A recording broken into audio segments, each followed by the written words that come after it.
Did you know that most people quit stock photography early on because of lack of sales? Understandable, because when you start, you don't realize that you need volume. You need a lot of pictures.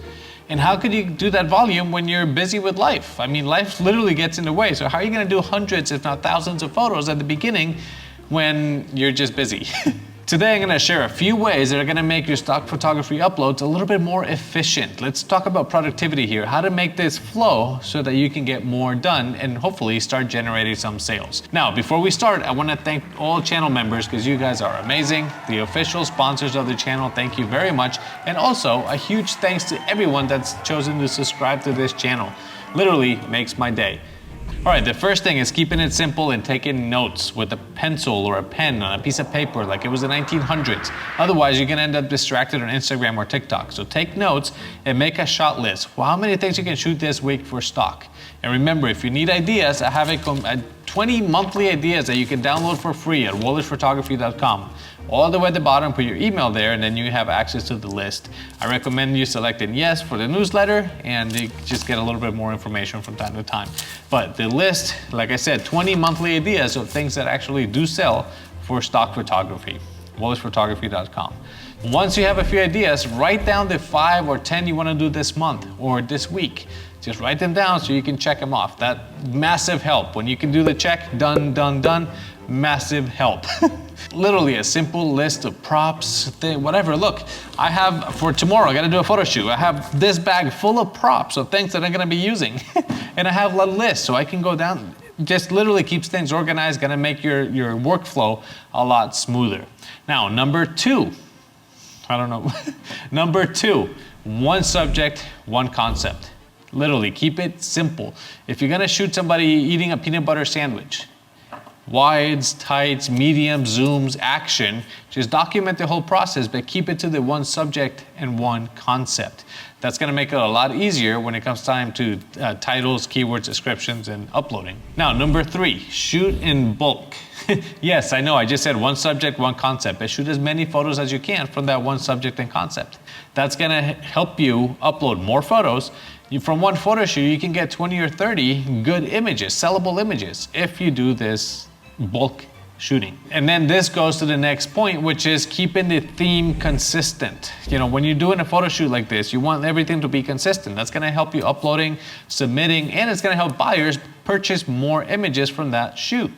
I don't know if you guys remember, but we did a Mother's Day contest here a couple of months ago, and I literally just sold 20 images in one day and one agency from that photo shoot because it had the same theme and the same subject. Again, these things matter. If you can get as many photos as you can from that subject or that concept, you're gonna do great in stock. Next, we have add stock photography to your life. This way it doesn't feel like work. So when you're cooking dinner, take a couple of pictures, make a little bit of video. When you're out walking or hiking, take the camera with you, make a couple of photos of that. Whatever you're doing, take the camera with you and just do a few shots here and there. That way you're gonna be adding more and more on a weekly basis, and it's not gonna feel like work. When stock photography becomes part of your life, it doesn't feel like work anymore, and the images start to add up quickly. Okay, the next one, create a dedicated setup. I know not all of us can do this, but if you have a small room in your house, you can set up a plain backdrop, some lights or something where you just flip the switch and take some photos. It's gonna make your life a lot easier. Trust me, for the last few years, every time I film, I gotta put the lights up, break them down, put everything away, put it back out every time I wanna do it. And it just becomes so much work that I don't wanna do it. So if you have a small space, even a tent, something where you can set up lights, literally go and turn the switch on and start taking some photos, it's gonna make your life a lot easier and much more productive. The next one is batching your workflow. One day do photo shoots, the next day edit. Next day add your titles, descriptions, and upload. But if you try to do everything in one day, that's gonna be way too long of a day, and then that's just gonna lead to burnout. Use tools, AI tools. And no, I'm not talking about distributor agencies. I'm talking about FTP uploaders like I'm Stalker Studio. And no, this is not sponsored. This is something I've been using for over a year now, a year and a half. And it simplifies my workflow. Like I said, it's an FTP upload, but it also submits the images to the agencies, and it helps me with keywords, titles, descriptions. I can do the categories, add model releases. So it really does save me a lot of time, and I can upload from one place. I can upload to multiple agencies as well as submit to those agencies. Again, not sponsored, just something I recommend, and there is a link down below, and it is a referral link. I think it might help a lot of you if you're ready for something like this. The next one is very important, and is setting a schedule. Look, I know we don't want to make this feel like work, but it is a job and it is an income. So if you set up an hour a week, an hour a day, 3 hours a day, whatever you can set aside so that you don't get distracted. Other people don't pull you out because you're at work. So if you have a schedule, it's really going to help you stay consistent and create more. But you got to treat it like a business if you want the results to be a business. Next is use your own circle. Look, yes, pictures with models and people and hiring people to be models, those photos sell. But you don't have to. Use your friends, your family, yourself. Use people around you to help you. A lot of them are going to be happy to end up in a magazine somewhere. Why not use them? This next one is really important, and is track your sales and do more of what's selling. If you do a photo of, like, I just started with drinks. I did a photo of a Cosmopolitan and it started selling hundreds of times a month. I did a lot more of that.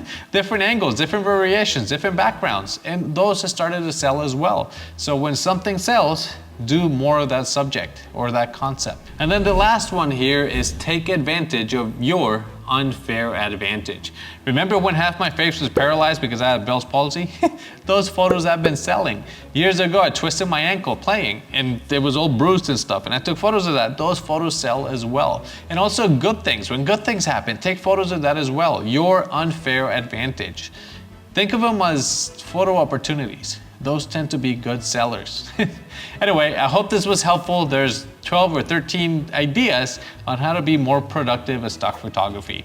Let me know what you think. Don't forget to like and subscribe, and I will see you guys in the next video. Bye.